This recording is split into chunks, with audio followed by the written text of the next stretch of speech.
4-ാം തീയതി ഈ തെരഞ്ഞെടുപ്പൊക്കെ കഴിഞ്ഞിട്ട് നമ്മൾ തമ്മിൽ ഒന്ന് കാണുമെന്ന് പറഞ്ഞായിരുന്നു അല്ലേ? അപ്പോൾ അതിനുവേണ്ടിയാണ് ഞാനിപ്പോൾ ഈ ഒരു വീഡിയോ ആയിട്ട് വന്നിരിക്കുന്നത്. പിന്നെ ഈ ഒരു വീഡിയോ കണ്ടിട്ട് ചിരിച്ച് നിങ്ങൾക്ക് എന്തെങ്കിലുമൊക്കെ സംഭവിച്ചു പോയി നിങ്ങളുടെ വയറൊക്കെ ഉളിക്കിയാൽ ഞാൻ അതിന് ഉത്തരവാദിയൊന്നുമല്ല, അതിന് പൂർണ്ണ ഉത്തരവാദിത്വം നിങ്ങൾ തന്നെ ആയിരിക്കും.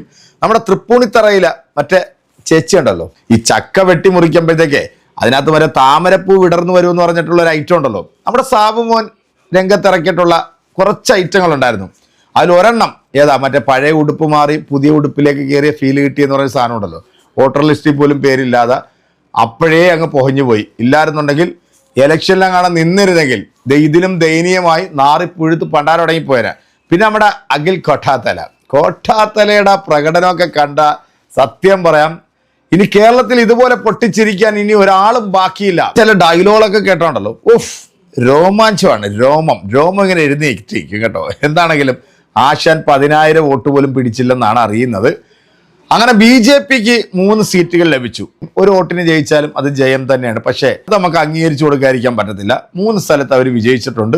അക്കൗണ്ട് തുറക്കില്ല എന്ന് പറഞ്ഞു, അക്കൗണ്ട് തുറന്നു. എങ്ങനെ തുറന്നു? യവന്മാരുടെയൊക്കെ പിടിപ്പുകേട് കൊണ്ടാണ് ഈ 3 തുറന്നത്. മഞ്ചേശ്വരം മണ്ഡലം നിങ്ങളൊന്ന് ചുമ്മാ ഒന്ന് കണക്കിലെടുത്താൽ മതി.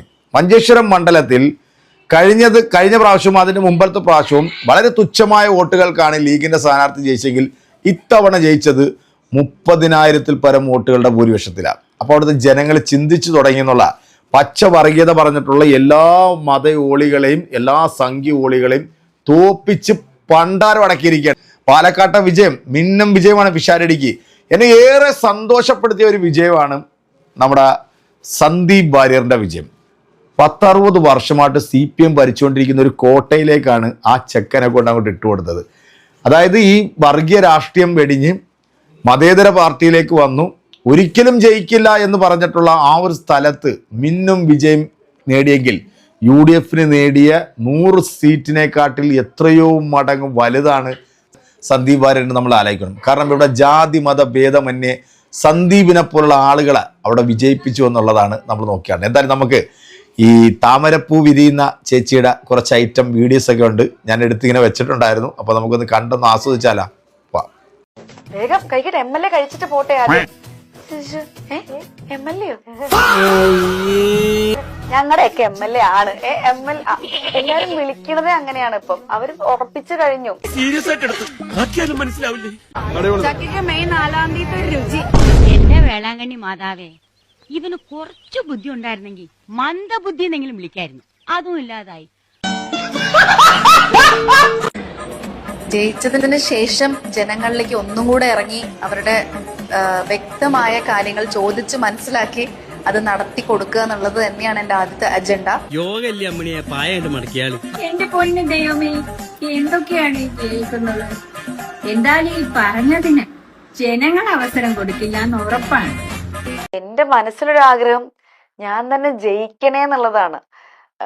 ചിലപ്പോ ഇതിനൊക്കെ ഒരു അറുതി വരാൻ ഈ ഒരു 2 ശക്തി എന്റെ കൂടെ ഉണ്ട്. BJP 2020 2 ഫണ്ട് ചെയ്യാൻ പറ്റുന്ന 2 പാർട്ടി പ്രസ്ഥാനങ്ങളാണ് എന്റെ കൂടെ ഉള്ളത്. ചിലപ്പോ ഇവരുടെയൊക്കെ സങ്കടങ്ങൾക്കൊരു തീരുമാനം ഉണ്ടാവാൻ വേണ്ടിയിട്ടായിരിക്കാം ആ തൃപ്പൂണിത്തറക്കാരിയായി എന്നെ ദൈവം ഇവരുടെ മുമ്പിൽ തെളിയിച്ച് കാണിച്ചു കൊടുത്തിട്ടുണ്ടാവും. വേറെ ആർക്കും ചിലപ്പോ ഇതൊന്നും ചെയ്തു കൊടുക്കാനുള്ളൊരു മനസ്ഥിതി ഉണ്ടാവില്ല എന്ന് തോന്നുന്നു. ഞങ്ങൾ ഇന്നലെ പള്ളുരുത്തി ഭാഗത്ത് പോയപ്പം അവിടെ ഗ്യാസ് കിട്ടിയതിന്റെ ഒരു സന്തോഷം പ്രകടിപ്പിക്കുകയുണ്ടായി. ഞാൻ അവർക്ക് ഗ്യാസ് എത്തിച്ചു കൊടുത്ത സന്തോഷമാണ് അവർ എന്നോട് പ്രകടിപ്പിച്ചത്. ഞങ്ങൾക്ക് വേണ്ടി നിങ്ങൾ ഉണ്ടായിരുന്നു, ഞങ്ങളോട്, അപ്പം അതുകൊണ്ട് അഞ്ജലിയോടൊപ്പം ഞങ്ങൾ ഉണ്ടാകും എന്നുള്ള രീതിയിലാണ് പ്രതികരണം ഉണ്ടായത്. പള്ളുരുത്തിയിലൊരു കോളനിയുടെ അകത്തേക്കാണ്. ആ കോളനിയിൽ പോയപ്പോ അവിടുത്തെ ചേട്ടന്മാര് പറഞ്ഞു അവര് 4-5 വട്ടം അടുപ്പിച്ച് എലി കടിച്ചുകൊണ്ടിരിക്കുകയാണ്, കുഞ്ഞുങ്ങളെ എലി കടിച്ചുകൊണ്ടിരിക്കുകയാണ്, അവർക്കൊരു ഭക്ഷണം പാചകം ചെയ്യാൻ പറ്റുന്നില്ലാത്ത അവസ്ഥയാണ്.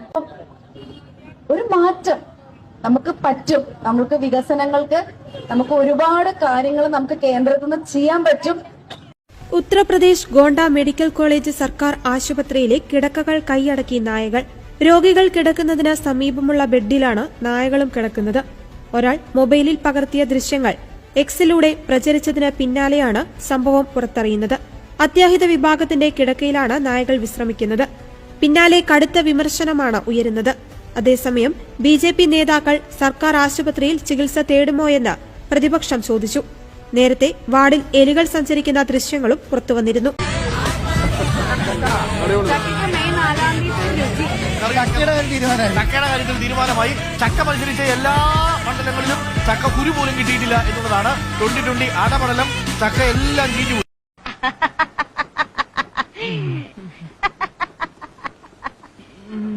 നിങ്ങളുടെ പ്രാന്തൊക്കെ മാറിയോടെ ചെക്കന്മാരെ. അവിടെ നിക്കടാ, ഞാനും വരച്ചടാ. എനിക്ക് നമ്മുടെ ചേച്ചിനെ തൃപ്പൂണിത്തറയിൽ സാക്ഷാൽ ദൈവമാണ് കേട്ടോ കൊണ്ടുവന്നത്. ഇല്ലായിരുന്നെങ്കിൽ ഉണ്ടല്ലോ ഇത്ര ദയനീയമായ രീതിയിൽ, അല്ലെങ്കിൽ ഫണ്ട് ഇറക്കാനായിട്ട് BJPയും 2020യും പോലുള്ള വലിയ വമ്പന്മാരുള്ളപ്പോഴത്തേക്ക് മറ്റാർക്കും ഈ ഒരു വിജയം മേടിച്ചു കൊടുക്കാൻ സാധിക്കുകയില്ല. പിന്നെ നേരത്തെ പറഞ്ഞില്ലേ, കുഞ്ഞുനാളിലെ അച്ഛൻ പറഞ്ഞിട്ടുണ്ടായിരുന്നു, മോള് MLA ആവും, MP ആവും, പിന്നെ നീ മന്ത്രിയാകും, ഒരു പക്ഷേ ചിലപ്പോൾ നീ കേരളം ഭരിക്കുന്ന മുഖ്യമന്ത്രിയാകും, അതും കഴിഞ്ഞാൽ നീ ഒരു പക്ഷേ അങ്ങ് ലോകം തന്നെ കീഴടക്കുന്ന വലിയ ഒരു പ്രതിഭയായി മാറുമെന്നൊക്കെ പണ്ട് അച്ഛൻ പറഞ്ഞത് ഇപ്പോൾ ഈ ഇലക്ഷൻ സമയത്ത് വന്നിരുന്ന അയവിറക്കിയിട്ടുള്ള നമ്മുടെ ഈ ചക്ക ചേച്ചി ഇങ്ങനെ ചിരിപ്പിച്ച് കൊല്ലാനായിട്ട് കുറേ മഹാദുരന്തങ്ങളായിരുന്നു ഈ കഴിഞ്ഞ 30 ദിവസമായിട്ട് നമ്മൾ സോഷ്യൽ മീഡിയയിലൂടെ കണ്ടുകൊണ്ടിരുന്നത് അല്ലേ. മറ്റൊരു ഐറ്റം ഉണ്ട് കേട്ടോ. ഏറ്റവും പ്രായം കുറഞ്ഞ സ്ഥാനാർത്ഥിയായിട്ടുള്ള ഒരു കുഞ്ഞുവാവ ഉണ്ടായിരുന്നു. ആ കുഞ്ഞുവാവ ഇതിനെക്കാട്ടിയൊക്കെ അപ്പുറമായിരുന്നു. വേണമെങ്കിൽ ഒന്ന് കണ്ടു നോക്കിക്കോളൂ. എനിക്ക് ഒരു പൈസയും കിട്ടിയിട്ടില്ല. ഞാൻ അങ്ങനെ ഒരു പൈസക്ക് വേണ്ടി ഇറങ്ങിയ ആളുമല്ല. ഞാൻ അങ്ങനെ ഒരു പൈസ കണ്ടിട്ട് രാഷ്ട്രീയത്തിന് പുറകെ പോവുക, അങ്ങനെയാണെങ്കിൽ എനിക്ക് മുന്നേയും ആവാമായിരുന്നു. ബോബി നല്ലൊരു മനുഷ്യനാണ്. അങ്ങനെ പൈസ കണ്ടിട്ട് ഒന്നിന്റെ പുറകെ പോകുന്ന ഒരാളല്ല ഞാൻ. അതുകൊണ്ട് തന്നെ എനിക്കത് കിട്ടിയിട്ടില്ല. അതുകൊണ്ട് തന്നെ മറ്റുള്ളവർക്കും കിട്ടിയിട്ടുണ്ടെന്ന് ഞാൻ വിശ്വസിക്കുന്നില്ല. ഗതാഗതം അത് പറയുമ്പോൾ നമ്മുടെ KSRTC ബസിന്റെ പടികളുടെ വീതി കുറച്ചു. മികച്ച ഗതാഗതം എല്ലാം നമുക്ക് തന്നത്. എല്ലാ ദിവസവും നിങ്ങൾക്ക് റേഷൻ കിട്ടി, കിറ്റ് ഒക്കെ കിട്ടി അല്ലേ? ഇതൊക്കെ ആരാ തന്നത്? LDF അല്ലേ? കേരള സർക്കാരല്ലേ തന്നത്? ആണോ? എന്നാ അല്ല, കേന്ദ്ര സർക്കാരാണ് നമുക്ക് വേണ്ടി ഇതെല്ലാം ചെയ്തു തന്നത്. ഒരു കാര്യത്തിലൊരു സമാധാനമായി. ഇനി ഇവറ്റകളെ ഒന്നും നമ്മൾ കാണണ്ടല്ലോ. അല്ല, ഇനി ഏതെങ്കിലുമൊക്കെ മൂലയിലേക്ക് ഒതുങ്ങി കൂടിക്കോളൂ. ഇനി ഒരു തെരഞ്ഞെടുപ്പിൽ മത്സരിക്കാനായിട്ട് ഇവരൊന്നും മുന്നോട്ട് വരുമെന്ന് എനിക്ക് തോന്നില്ല. കാരണം അത്രയും നാണം കെട്ട് തോറ്റു തുന്നം പാടി കണ്ടം വഴി ഓടിയിട്ടുണ്ട് എല്ലാണോ. അവിടെ PCFയുടെ വീടിൻ്റെ വാതിക്കെ വന്ന് കോൺഗ്രസ്സുകാർ മുണ്ടോക്കി കാണിച്ചെന്നൊക്കെയാണ് പറയുന്നത്. കാരണം അവൻ അതൊന്നും അല്ല കാണിക്കേണ്ടത്. അതിലും ദയനീയമായ രീതിയിൽ എന്തെങ്കിലും ഉണ്ടെങ്കിൽ അതാണ് അവനെ കാണിച്ചു കൊടുക്കേണ്ടത്. ഇതുപോലത്തെ ചില പുഴുത്ത ജന്മങ്ങളെ കേരളത്തിലെ പൊതുസമൂഹം ചവിട്ടി ചാണാക്കുഴിയിൽ താത്തിയതിന് ഒരുപാട് ഹൃദയത്തിൽ തൊട്ട നന്ദി ഞാൻ അറിയിക്കുകയാണ്. പിന്നെ 3 അത് പൊട്ടന് ലോട്ടറി അടിച്ചതുപോലെ ആരുടെയൊക്കെയോ പിടിപ്പുകേട് കൊണ്ട് കിട്ടിപ്പോയതും കൂടെയാണ്. പക്ഷെ വിജയം തന്നെയാണ്, അത് പറയാതിരിക്കാൻ നിവൃത്തിയില്ല. എൻ്റെ പ്രിയപ്പെട്ട പ്രേക്ഷകരെ, നമ്മുടെ ചേച്ചിയുടെ കോമഡിയൊക്കെ കണ്ട് നിങ്ങൾ എൻജോയ് ചെയ്തല്ലോ അല്ലേ? അപ്പോൾ നിങ്ങൾക്ക് ഇഷ്ടപ്പെട്ടിട്ടുണ്ടെങ്കിൽ കമൻറ്റുകളിൽ ലൈക്കുകൾ അടിക്കുക. അടുത്തൊരു വീഡിയോ കാണാം. ബൈ.